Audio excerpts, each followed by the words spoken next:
de la Ley de Inteligencia Artificial de la Unión Europea, ¿no? Exacto. Tenemos a Brando Benifei con nosotros, europarlamentario del Grupo Socialista y uno de los artífices de la Ley Europea de Inteligencia Artificial, que se aprobó, como sabéis, el año pasado de forma definitiva y que la primera reunión, la primera gran reunión en la cual se abrió la veda para esta ley fue durante la presidencia española de la Unión Europea en el año 2023. Brando, creo que te tenemos en pantalla. Hello, Brando. How are you doing? Thank you so much for being here with us today. And I want to know a little bit for starting this conversation. You were the lead rapporteur for the AI Act, and I know the journey had a lot of challenges, a lot of problems during all the journey to approve this law. I want to know a little bit what were these challenges and what are the challenges right now that we are trying to put this law into action, into place.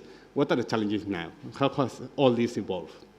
Yeah, so I thank you first of all for this invitation.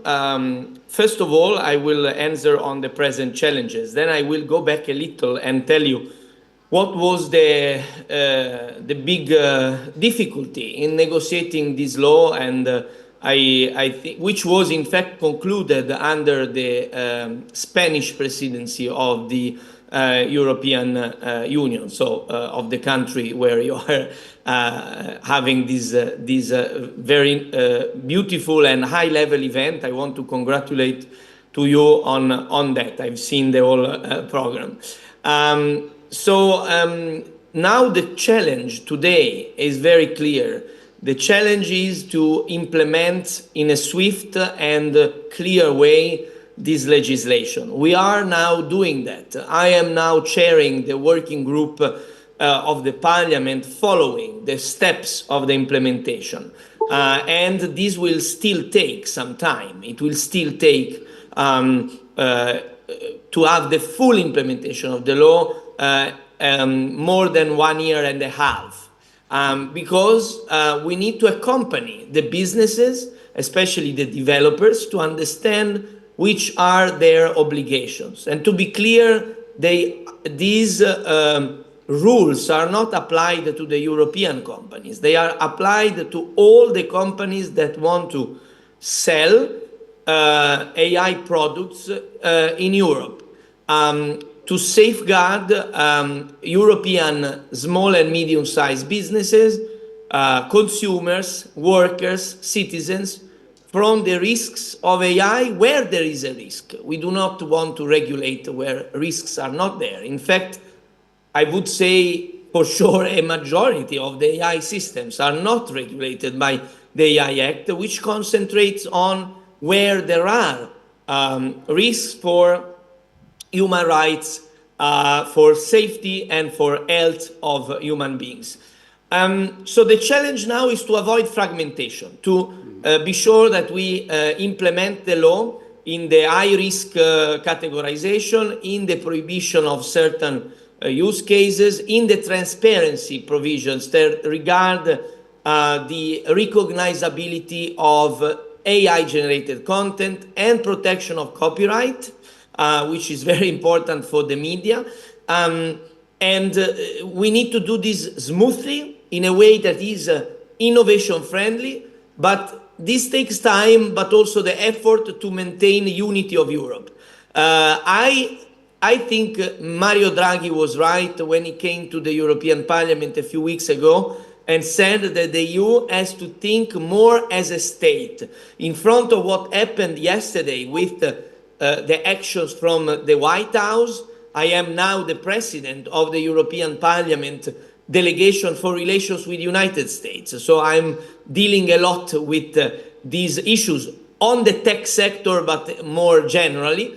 I think that in front of what is happening in these days, in these hours, this appeal to act more like a state is very important also when we want to implement correctly laws like this one. And in fact, to make this challenge to win this challenge, we also need to invest on the competitivity of Europe, on AI, which means investing on the capability to access risk capital. It's very important that we advance with a stronger capital markets union. and also more infrastructure for training of AI systems, which is still lacking. And to conclude, which were the two biggest challenges in the negotiations?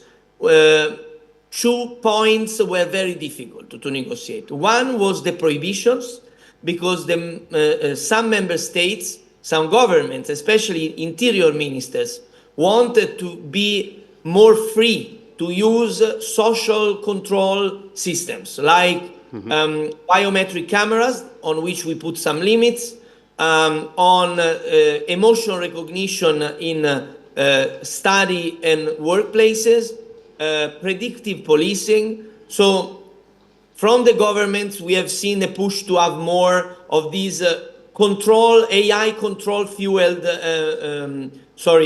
fueled control mechanisms that we instead have prohibited. From the private sector, the big push on the second and final point of that I want to mention of big difficult negotiation is the transparency on copyright, because that's a topic where you see a lot of tension between the right holders and the developers that use a content that sometimes is copyright protected, but as you know today, there is still a tension around that, because right holders would like to be more remunerated about their copyright content, and on the other side, the developers think they cannot sustain further copyright measures. So we are working for a solution, in fact, to strengthen the position of the European creators, because, and this is what is in the AI Act, because otherwise we think we will lose the support for our creative sector. Thank you so much, Brando. You have answered many of the questions that I even didn't make yet to you, so thank you in that point. Just very quick, because we are a little bit out of time, but you have mentioned the U.S. delegation that you are leading. We know from yesterday that the U.S. has put new tariffs on the European Union, many other countries, but appealing what happens to the European Union and the relations with the European Union and the U.S. I don't know if there is a message from the European Parliament or from the members of the Parliament in response to this kind of questions. Yeah, the message from us is very clear. Trump wants to test us. He said it very clearly. He thinks that the EU has been created to cheat the United States. So his idea is very clear. He wants bilateral negotiations to have better conditions to negotiate and to act on the EU countries one by one. So to act as the European Union and negotiate as European Union, making countermeasures to the tariffs, but also to negotiate, to use this as a lever to sit at the table and find solutions, is the right way forward. And this also entails the tech sector you are discussing today, because we have seen an attack on our tech legislation, on Digital Services Act, on the AI Act. There is push to change, to abandon our model where we push for protections and rules in the cyberspace, in the digital space, and in terms of disruptive technologies. We think that we can innovate if we do the things I mentioned earlier, capital access, infrastructure, also by having rules that protect from the real risks. The US are pushing to consider these non-tariff barriers to trade. So they are trying to say this is impediment to trade, is a hidden tariff, okay? We cannot accept this kind of discussion. We need to say that our laws are sovereignly decided by the Europeans, not a matter of negotiation. But I'm sure that having a firm approach on not opening laws based on the wishes coming from the other side of the Atlantic, in general, I think we can find solutions, and we need to find them on trade, on energy, on security.